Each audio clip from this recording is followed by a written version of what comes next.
मैं डॉक्टर मुकेश कुमार। आज हम हिंदू लॉ में नेचुरल गार्जियन यानी कि प्राकृतिक संरक्षक के बारे में विस्तार से चर्चा करेंगे। हमने इससे पहले वाले वीडियो में ये सेक्शन 4 के बारे में बताया कि संरक्षक के कितने प्रकार हैं। सेक्शन 4 में सबसे सर्वप्रथम जो बता रखा है वो है प्राकृतिक संरक्षक। तो प्राकृतिक संरक्षक है क्या, कौन होता है प्राकृतिक संरक्षक, या उसकी क्या शक्तियाँ होती हैं एवस के लिए या इसके एवस के शरीर और संपत्ति के संबंध में। हिंदू व्यवस्था एवं संरक्षण अधिनियम 1956 के सेक्शन 6 में संरक्षक की एक सूची दी गई है जिन्हें एवस की संपत्ति एवं शरीर के संबंध में नैसर्गिक संरक्षक माना जाता है। धारा 6 में ये इस प्रकार है: हिंदू एवस के शरीर और हिंदू एवस की अविभक्त पारिवारिक संपत्ति में उसके अविभक्त हित को छोड़कर संपत्ति के संबंध में एवस के प्राकृतिक संरक्षक इस प्रकार होंगे।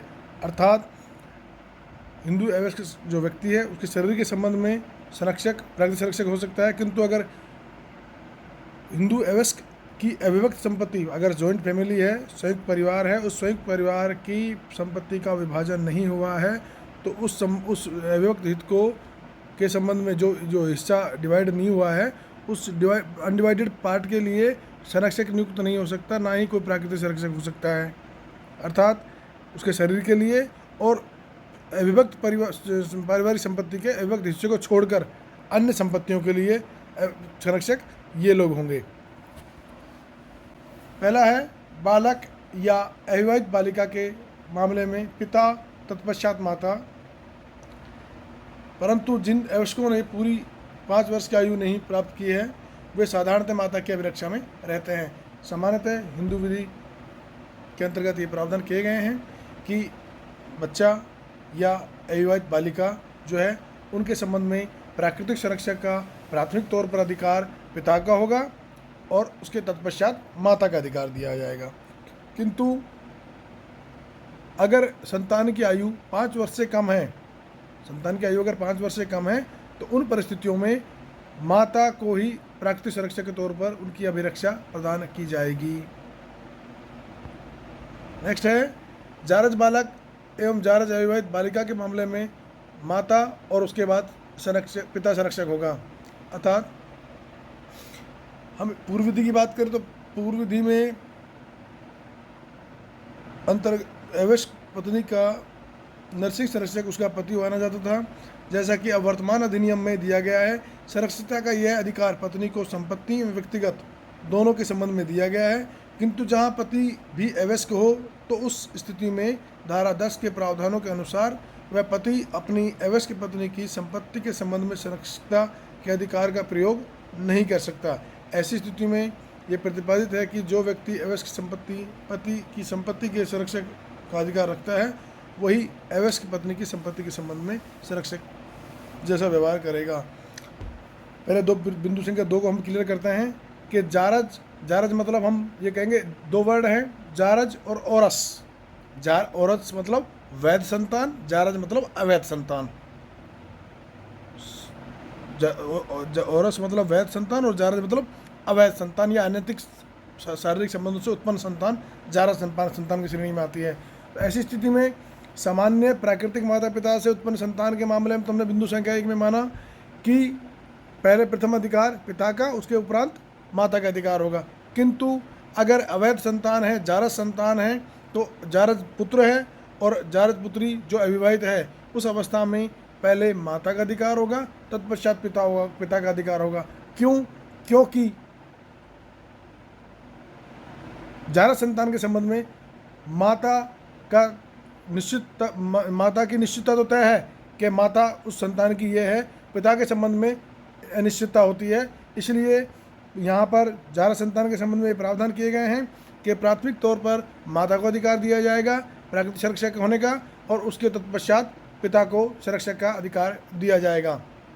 नेक्स्ट में है कि अगर हिंदू बालिका है, चाहे वो अवयस्क है या उस अवयस्क होने की अवस्था में उसके माता पिता उसके प्राकृतिक संरक्षक होंगे, किंतु अगर उसका विवाह कर दिया गया है तो विवाह किए जाने के उपरांत संरक्षक के तौर पर उसका पति होगा पति संरक्षक होगा उसका, किंतु लेकिन अगर हम ये कहें कि पति भी अगर अवयस्क हो, तो पति अगर वयस्क है तो उसके शरीर और संपत्ति दोनों का संरक्षक पति होगा। अविवाहित अवस्था में तो पिता होगा, उसके बाद माता होगी, और जारस पुत्री है तो पहले माता होगी, उसके तत्पश्चात पिता होगा संरक्षक। किंतु अगर अवयस्क बालिका का विवाह कर दिया जाता है तो उस विवाह के उपरांत पति ही उसका संरक्षक मान्य होगा। नैसर्गिक संरक्षक उसका पति माना जाए, प्राकृतिक संरक्षक उसका पति होगा। लेकिन अगर पति भी अवयस्क है तो ऐसी स्थिति में पत्नी के शरीर के संबंध में तो पति संरक्षक होगा, किंतु पत्नी की संपत्ति के संबंध में पति संरक्षक नहीं हो सकता, क्योंकि वो तो खुद ही अवयस्क है। लेकिन शरीर के संबंध में संरक्षकता किसी को नहीं दी जा सकती, इसलिए पत्नी के शरीर के लिए संबंध में तो संरक्षक होगा पति, किंतु उसकी संपत्ति के संबंध में संरक्षक कौन होगा? वो व्यक्ति संरक्षक होगा जो पति का भी संपत्ति के संरक्षक है। अर्थात ये कहें कि अगर पति अवयस्क है तो उसके शरीर और संपत्ति का जो संरक्षक है वही पत्नी की संपत्ति का संरक्षक होगा। शरीर का संरक्षक तो कौन हो गया? पति।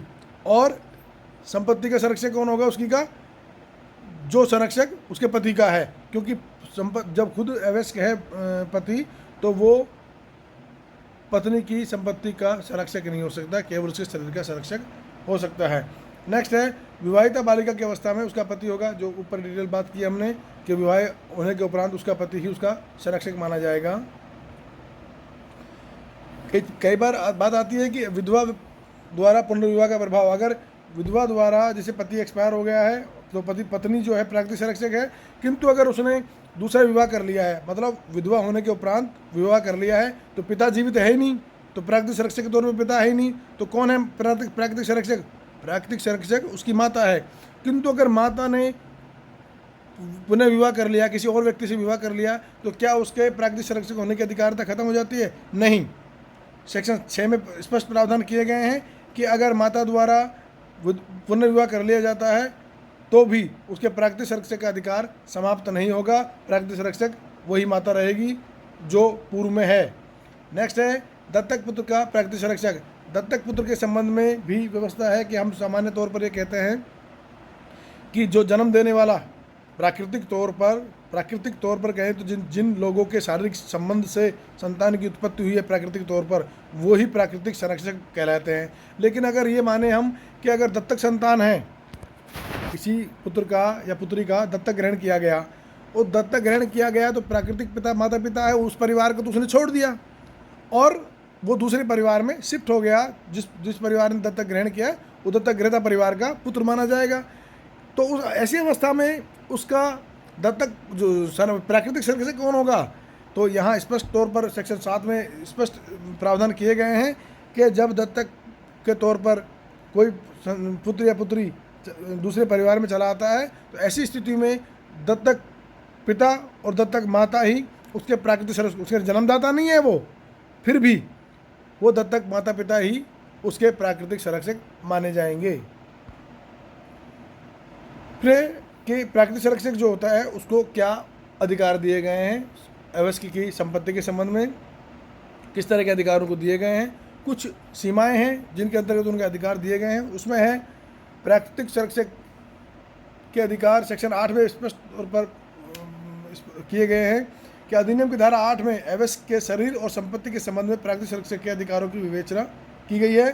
धारा 8 के जो है वो इस प्रकार है, उसका 8 का पहला बिंदु है, सेक्शन 8 में फर्स्ट टॉपिक है, हिंदू अवयस्क का प्राकृतिक संरक्षक इस धारा के प्रावधानों के अधीन रहते हुए ऐसे समस्त कार्यों को कर सकता है जो अवयस्क के लाभ के लिए या उसके संपदा के उगाने, प्रतिरक्षा व लाभ के लिए आवश्यक है, युक्ति और उचित है। संरक्षक किसी भी व्यक्तिगत संविदा द्वारा किसी भी दशा में अवयस्क को बाध्य नहीं कर सकता। जैसे हम कॉन्ट्रैक्ट एक्ट में पढ़ते हैं कि अवयस्क के द्वारा की गई संविदा मान्य नहीं होती और अवयस्क के की ओर से किसी दूसरे व्यक्ति द्वारा अगर संविदा की गई है तो वह अवयस्क को बाध्य नहीं करती है। अर्थात प्राकृतिक संरक्षक को अधिकार है कि वो उसकी संपदा की रक्षा करे, उसको उचित देखभाल करे, ये उसको अधिकारिता दी गई है। सेकंड बिंदु है प्राकृतिक संरक्षक न्यायालय की पूर्व अनुज्ञा के बिना, मतलब न्यायालय की अनुमति के बिना क्या क्या नहीं कर सकता, अवैध की अचल संपत्ति के किसी भी भाग को बंधक, मॉर्गेज, भारित चार्ज या विक्रय, सेल, दान, गिफ्ट, विनिमय, एक्सचेंज या अन्य किसी प्रकार से हस्तांतरित नहीं कर सकता। अर्थात प्राकृतिक संरक्षक जो है न्यायालय की अनुमति के बिना अवयस्क संतान की संपत्ति को ना तो बेच सकता है, न एक्सचेंज कर सकता है, न गिफ्ट कर सकता है और किसी प्रकार का कोई भी ट्रांसफ़र नहीं करेगा। इसके अलावा ऐसी संपत्ति के किसी भी भाग का 5 वर्ष से अधिक होने वाली अवधि के लिए या जिस तारीख को अवयस्कता प्राप्त करेगा उस तारीख से 1 वर्ष की अवधि के लिए, अधिक अवधि के लिए पट्टे पर नहीं देगा। अर्थात विक्रय, दान, विनिमय, बंधक तो किया ही नहीं जा सकता बिना न्यायालय की अनुमति के, किंतु अगर पट्टा लीज पर दिया जाना है, पट्टे पर दिया जाना है तो पट्टे की अवधि कितनी होगी, 5 वर्ष, मैक्सिमम 5 ईयर हो सकती है। और दूसरी शर्त है कि अगर अवयस्क की जो संतान है जिसकी संपत्ति के संरक्षक वो हैं, उसके अवयस्क के वयस्क होने की 1 वर्ष की अवधि के बाद तक, अर्थात जैसे 17 वर्ष की उसकी आयु है तो वो 18 वर्ष का होगा, उसके बाद 1 वर्ष की अवधि और बढ़ा सकते हो, उससे ज़्यादा अवधि के लिए नहीं है। अवयस्क वयस्क होगा उससे 1 वर्ष की अवधि के बाद तक की अवधि के लिए किया जा सकता है या मैक्सिमम 5 वर्ष के लिए किया जा सकता है, इससे अधिक न्यायालय की अनुमति के बिना नहीं किया जा सकता। नेक्स्ट है प्राकृतिक संरक्षक उपधारा 1 और 2 में उल्लंघन में अचल संपत्ति का जो कोई व्ययन किया है वह उस अवयस्क की या उसके अधीन दावा करने वाले किसी व्यक्ति की प्रेरणा पर शून्य करनी होगा। अगर इसमें कहा गया है कि बिंदु संख्या 2 में जो व्यवस्था की गई है कि न्यायालय की अनुमति से ही दोनों कार्य किए जा सकते हैं, उन अवस्थाओं में अगर न्यायालय की अनुमति नहीं ली गई है तो जो भी किसी तरह का ट्रांसफ़र वगैरह किया है, किसी तरह का व्ययन किया है उसका, तो या तो अवयस्क के द्वारा या अवयस्क की ओर से किसी व्यक्ति के द्वारा वाद दायर कर उसे शून्य करनीय करवाया जा सकता है। उस मतलब जो भी ट्रांसफ़र हुए हैं उनको 0 करवाया जा सकता है। कोई न्यायालय, 4th पॉइंट है, कोई न्यायालय प्राकृतिक संरक्षक की उपधारा 2 में वर्णित कार्यों में से किसी को भी करने के लिए अनुज्ञा आवश्यकता के लिए या अवयस्क के स्पष्ट लाभ की दशा में अतिरिक्त अन्य किसी दशा में नहीं देगा। अर्थात न्यायालय ऐसी अनुमति देते समय संपत्ति के अंतरण के संबंध में जो अनुमति है, दान, गिफ्ट, पट्टे वगैरह की जो अनुमति है वो देते समय न्यायालय ध्यान रखेगा कि अवयस्क का स्पष्ट लाभ हो और केवल अवयस्क का लाभ हो, उसके अलावा कोई अन्य दशा है उन दशा में परमिशन नहीं दी जाएगी। नेक्स्ट है संरक्षक एवं प्रतिपाल अधिनियम 1809 की उपधारा 2 के अधीन न्यायालय की अनुज्ञा प्राप्त करने के लिए आवेदन तथा उसके संबंध में सभी दशाओं में इस प्रकार लागू होगी जैसे कि इस अधिनियम की धारा 29 के अंतर्गत न्यायालय में अनुज्ञा प्राप्त करने के लिए आवेदन, अर्थात परमिशन लेनी है तो उसके लिए न्यायालय में आवेदन किया जाना अनिवार्य है। नेक्स्ट है इस धारा में न्यायालय से तात्पर्य न्याय, नगर व्यवहार न्यायालय या जिला न्यायालय या संरक्षक प्रतिपाल अधिनियम की धारा 4 के अंतर्गत अधीन सशक्त न्यायालय से है जिसके क्षेत्राधिकार की स्थानीय सीमाओं के अंदर वह अचल संपत्ति है जिसके बारे में आवेदन किया गया है। अर्थात प्राकृतिक संरक्षक को संपत्ति को बेचना है, बंधक रखना है, गिफ्ट करना है तो उसके लिए न्यायालय की अनुमति, किस न्यायालय की अनुमति लेगा, जिसके क्षेत्र अधिकार में वो संपत्ति आती है उससे अनुमति लिया जाना आवश्यक है। अर्थात प्राकृतिक संरक्षक जो है उसको कुछ लिमिटेशन दी हुई हैं, उन लिमिटेशन के अंतर्गत रहते हुए ही अवयस्क की शरीर और संपत्ति की संरक्षण करना होगा। अपनी स्वेच्छा से वो उसकी संपत्ति का व्ययन नहीं कर सकता है। धन्यवाद।